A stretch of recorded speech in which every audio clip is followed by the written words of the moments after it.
हनुमान बेनीवाल जी, मैं रात को लास्ट तक 5 मिनट प्लस 1 इसे कर चलिए तो आपको 1 मिनट और ज्यादा मिलेगा। चलिए पहले 5 मिनट कहते तो शुरू बना ही नहीं पाते साहब, है ना। समझ महोदय, सबसे पहले तो मैं आपको धन्यवाद दूंगा कि आपने राष्ट्रपति जी के अभिभाषण पर मुझे बोलने का अवसर दिया। समझ महोदय, सरकार अभिभाषण किसी भी सरकार के विजन का आईना होता है। सरकार की रीति नीति कार्यों को लेकर अभिभाषण में जो बातें कही जाती है उससे हमारे देश की लोकतांत्रिक व्यवस्था में शासन के विजन को समझने में, सरकार के कार्यों को मानने में आसानी होती। मगर इस अभिभाषण के अंदर राष्ट्रपति महोदय ने 82 बिंदुओं के माध्यम से जो बातें कही उसमें ऐसा कहीं प्रतीत नहीं हुआ सरकार की कमी, खामी या नाकामी का हिस्सा थे, उनका कोई जिक्र इसके अंदर नहीं किया गया। समझ महोदय, आपने 2047 के शताब्दी वर्ष की बात इस अभिभाषण के अंदर सरकार ने कही है, लेकिन देश का पिछड़ा वर्ग, गरीब, दलित, अल्पसंख्यक ये तो आज भी अपने अधिकार के लिए संघर्ष कर रहे हैं। किसानों की स्थिति क्या है आपको भी पता है, और देश के लोगों को भी सच्चाई मालूम है। यहाँ तक देश का गरीब, वंचित, पिछड़ा वर्ग कैसे पहुँचेगा? क्या इसका विजन आपके पास है?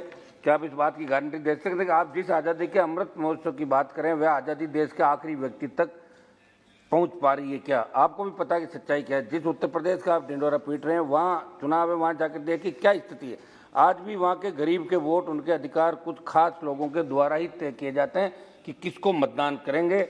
आज भी उन लोगों को आज़ादी का मतलब तक नहीं पता।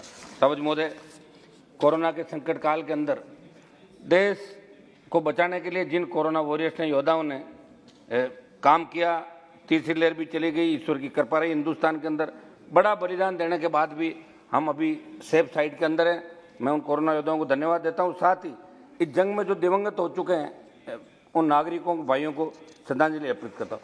महोदय, अभिभाषण में कोरोना की स्थिति और देश की स्वास्थ्य सेवाओं का जिक्र हुआ, लेकिन मैं आपके माध्यम से बताना चाहता हूँ कि एम्स की एक रिपोर्ट के अनुसार देश में स्वास्थ्य संबंधी आपात स्थिति से निपटने के लिए इंतजाम नाकाफी थे और पूरे अस्पताल के 3 से 5% बेड इमरजेंसी विभाग में और कोरोना संक्रमण के दौर में इस रिपोर्ट का खास महत्व है, क्योंकि रिपोर्ट के अनुसार ज़्यादातर अस्पताल डॉक्टरों, विशेषज्ञों, नर्सिंग स्टाफ की कमी से जूझ रहे हैं।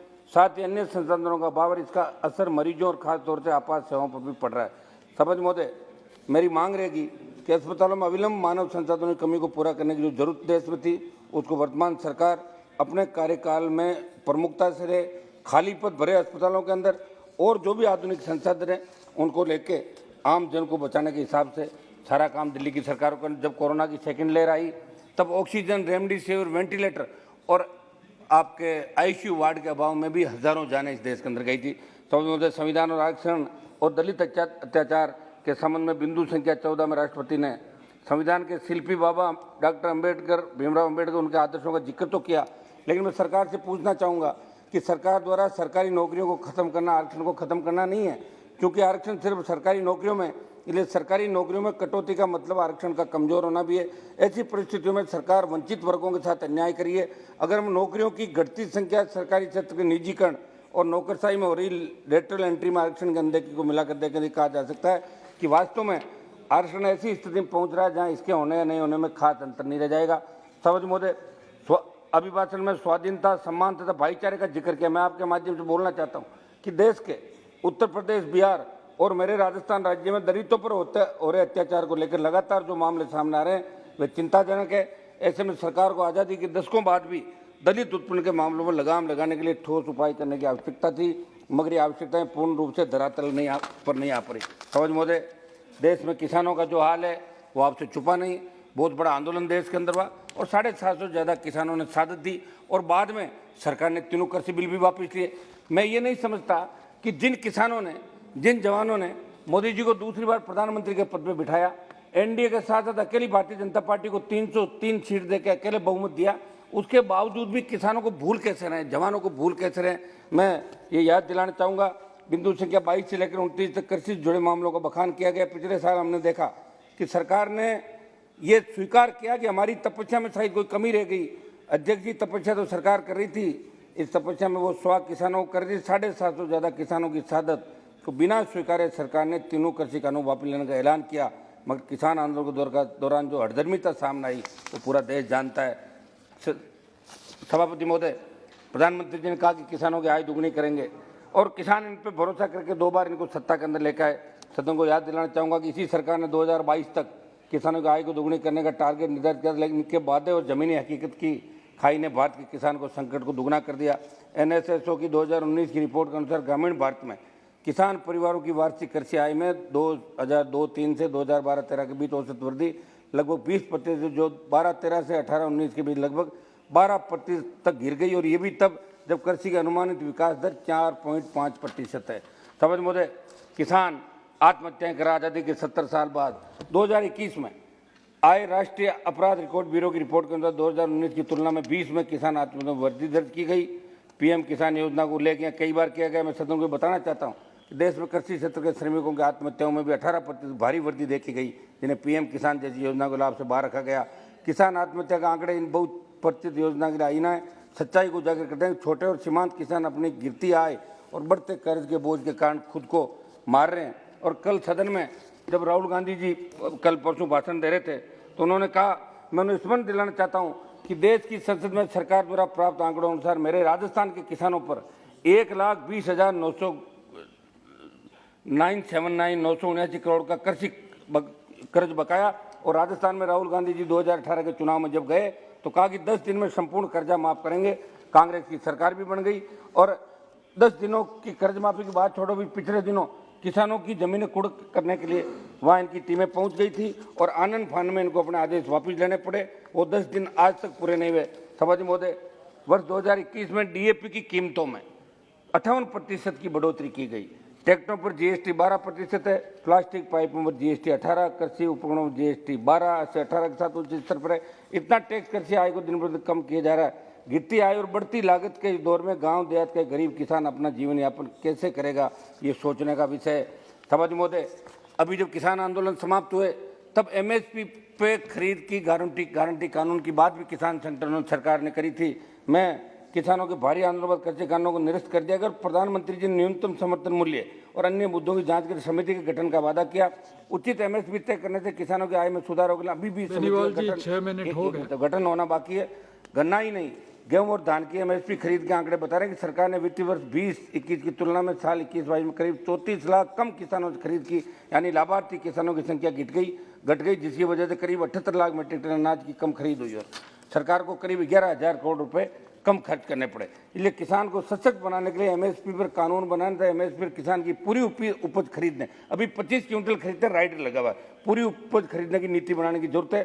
साथ ही मेरे प्रदेश राजस्थान में सिंचित क्षेत्र को विकसित करने की जरूरत है। राजस्थान की भौगोलिक स्थिति देखते हुए विशेष राज्य का दर्जा राजस्थान को मिले। सभापति महोदय, एक युवाओं पर मैं मेरी बात कहूँगा, फिर राजस्थान के अंदर 1 मिनट। सभापति महोदय, हाल ही में रेलवे भर्ती में शामिल युवाओं ने उत्तर प्रदेश में विरोध प्रदर्शन किया, जिन पर पुलिस ने खूब लाठियां बांधी, युवा घायल हुए। कुछ ऐसी स्थिति बिहार में रेलवे की एनटीपीसी की परीक्षा में परिणाम हुई।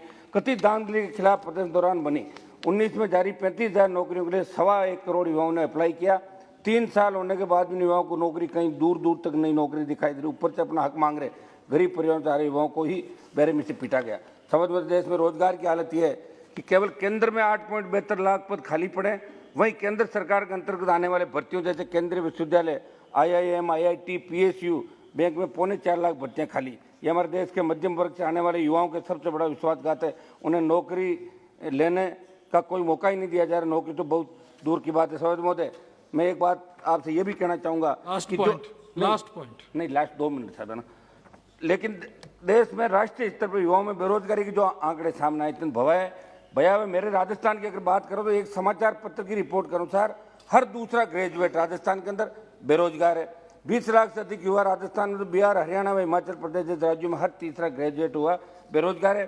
देश की हर 5वीं शहरी महिला बेरोजगार है। ऐसे में बेरोजगारों को रोजगार देने के ठोस उपाय कोई विजन राष्ट्रपति जी के अभिभाषण में नजर नहीं आ रहा है। सभापति महोदय, एक जो मेरे राजस्थान का प्रमुख मामला साहब, वहाँ राजस्थान का युवा आंदोलन, मैं 1-1.5 मिनट में अपनी बात समाप्त करता हूँ। राजस्थान के अंदर भर्तियों में बड़ी धांधली, राजस्थान प्रांत के अंदर हर पेपर आउट हो रहा है। और कल भी ये मामला यहाँ उठा था। लगातार आउट हो रहे पेपर से बेरोजगारों में व्याप्त आक्रोश हुए। बेरोजगारों के भविष्य के साथ हो रहे खिलवाड़ को लेकर सरकार का ध्यान आकर्षित करना चाहूंगा। राजस्थान की रीट 2021 भर्ती हुई और एक संगठित गिरोह ने राजस्थान की सरकार के जिम्मेदारों के संरक्षण में पेपर आउट किया। दुर्भाग्य इस बात का है कि माध्यमिक शिक्षा बोर्ड अजमेर के जिन जिम्मेदारों की भूमिका परीक्षा को करवाने की थी, उन्हीं जिम्मेदारों ने पेपर आउट करवाया। समझ महोदय, राजस्थान रीट के मामले में पेपर आउट होने के बाद बोली लगी 5 करोड़ तक पेपर बिका। जिसने जितनी ज्यादा रकम लगाई उसको पेपर पहुंचा। आरबीएसई द्वारा शिक्षा संकुल में गैर सरकारी व्यक्ति को पेपर की निगरानी के लिए नियुक्त कर देना और राजस्थान की जांच एजेंसी एसओजी द्वारा ये स्वीकार करना कि शिक्षा संकुल से पेपर आउट एक मिनट सर, लास्ट एक मिनट, पेपर शिक्षा संकुल से आउट और इंगित करता है कि राजस्थान सरकार में बैठे मंत्रियों, अधिकारियों एंड सीएमओ की सह के बिना संभव नहीं था। इस पूरे मामले में एक बात ये सामने आई सभी महोदय कि राजस्थान में कांग्रेस की सरकार है, जिन्हें राजस्थान में रीट परीक्षा में अहम जिम्मेदारी मिली, वो कांग्रेस की राजीव गांधी स्टडी सर्कल संस्था में सदस्य और पदाधिकारी हैं, जिनके संरक्षक राजस्थान के मुख्यमंत्री अशोक गहलोत और नेशनल कोऑर्डिनेटर मंत्री सुभाष गर्ग, माध्यमिक शिक्षा बोर्ड के बर्खास्त अध्यक्ष डीपी जारोली, सदैव रीट जयपुर कोऑर्डिनेटर प्रदीप परस। आ गया सारे चीज, आधे मिनट में साहब, आधे मिनट में समाप्त कर रहा हूँ, आधा मिनट साहब, आप बैठते हो तो हमें लगता है थोड़ा सा सारा चीज आ गया है, लास्ट लाइन बोल दीजिए। आधा मिनट साहब है ना। जयपुर कोऑर्डिनेटर प्रदीप पारास संस्था के जयपुर रीजन कोऑर्डिनेटर है। एसओजी राजस्थान सरकार की एजेंसी, इस पर्दे के पीछे जो असली मगरमच्छ उन्हें वो नहीं पकड़ पाएगी, क्योंकि पेपर जब आउट हुआ तब राजस्थान सरकार के जिम्मेदार दावा करे थे कि पेपर आउट हुआ ही नहीं, इसलिए मामले में सीबीआई जांच जरूरी है। चूंकि पेपर एक संगठित गिरोह ने बड़ी रकम लेकर कई लोगों को बेचा, इससे साफ जाहिर है कि मेहनत करने वाले व्यक्तियों के साथ बहुत बड़ा धोखा हुआ है। सभापति महोदय, मैं मांग करता हूं कि दिल्ली की सरकार इसके अंदर इंटरफेयर करे, इस रीट को रद्द करे, इसकी सीबीआई जांच करे और जारोली को बर्खास्त करने से नहीं होगा, धन्यवाद, गिरफ्तार करे। मेरी बात समाप्त कर दूं, पूरी बात समाप्त करने से 10 साल पहले आरटेट के पेपर जिस फर्म से छपवाए गए थे उसी फर्म से इस बार भी छपवाए गए और गड़बड़ी उस समय भी हुई, उसके बावजूद उस एजेंसी को फिर से प्रिंट का जिम्मा दे दिया गया। फिर राजस्थान के किस अधिकारी ने उस फर्म को ये काम दिलवाया, ये जांच का विषय, क्योंकि वित्तीय घोटाला भी इस पूरे मामले में हुआ है, क्योंकि इस फर्म को 130 करोड़ रुपए का आसपास की राशि का भुगतान किया गया। हनुमान जी 11 मिनट हो गया, इसी प्रकार आखिरी सारी चीज आ गया। मैं बोल देता हूँ, लास्ट मेरा पूरा नहीं आ गया, बस मैं पूरा करूंगा। इस प्रकार वर्तमान राजस्थान सरकार कार्यकाल में 5 बड़ी भर्ती परीक्षाएं हुई, 5 परीक्षाओं के पेपर आउट हुए। तमाम कोशिशों के बावजूद नकल गिरोह पर जो बहुत बड़ी, एक मिनट साहब, मेरी पूरी बात तो करना था, पूरी बात मेरा पूरी बात आ गई है, आधे मिनट में समाप्त कर रहा हूँ। I am calling the next speaker. आधा मिनट साहब, आधा मिनट मीन्स आधा मिनट, बस आधे मिनट में मैं बोल दूंगा साहब। बहुत बड़ी चिंता का विषय, राजस्थान एसआई भर्ती परीक्षा, नीट 2021, जैन भर्ती परीक्षा 21, पुस्तकालय अध्यक्ष ग्रेड 3 परीक्षा के बाद आपने कल देखा 1 मिनट में क्या हुआ, रीट आप आधा मिनट मांग रहे हैं। आधा मिनट का तो कल 1 मिनट में क्या हुआ आपको जानकारी है? मैं वो नहीं हूँ सर, मैं तो आपकी बात मान के बैठ जाऊंगा, बस आप बैठे हो तो आधा मिनट हमें नहीं और मिल जाए, हो गया ना। मैं समाप्त कर रहा हूँ सब। एक लास्ट वर्ड मेरा, इस बात का संकेत है कि सरकारी संसद में बड़ा खेल राजस्थान में खेला जा रहा है। राजस्थान सरकार, राजस्थान कर्मचारी चयन बोर्ड और लोक सेवा आयोग प्रतियोगी परीक्षाओं के आयोजन से लेकर परिणाम तक भ्रष्टाचार से छूटे नहीं रहे और आरपीएससी का अध्यक्ष जेल तक जा चुके हैं। और न केवल निवर्तमान राजस्थान के शासनकाल में बल्कि इसके पूर्व की सरकार के समय भर्तियों में जमकर धांधली हुई, मगर कोई ठोस कदम नहीं उठाए। मैं चाहता हूं कि ठोस कानून इन नकल गिरोह के खिलाफ बने और ऐसे मामलों में भर्तियां रद्द हो और सीबीआई जांच। और आप संसदीय समिति अध्यक्ष महोदय, एक मिनट, लास्ट बात कह रहा हूं मेरी, एक बार मैं चाहता हूं कि आप सीबीआई जांच राजस्थान की सरकार देती, वो नहीं देगी, क्योंकि उनका पूरा ग्रुप मंत्री, आईएएस, सीएमओ सारा इन्वॉल्व है। हम चाहते हैं कि आप दिल्ली की टीम भेज के गवर्नर से रिपोर्ट मंगाएं, संसदीय समिति जाएं और सारी भर्तियां जिन जिन के पेपर आउट हुए उनको रद्द करा के नौजवानों को नए सिरे से रोजगार दें। ये मैं आपसे आश्वासन चाहता हूं।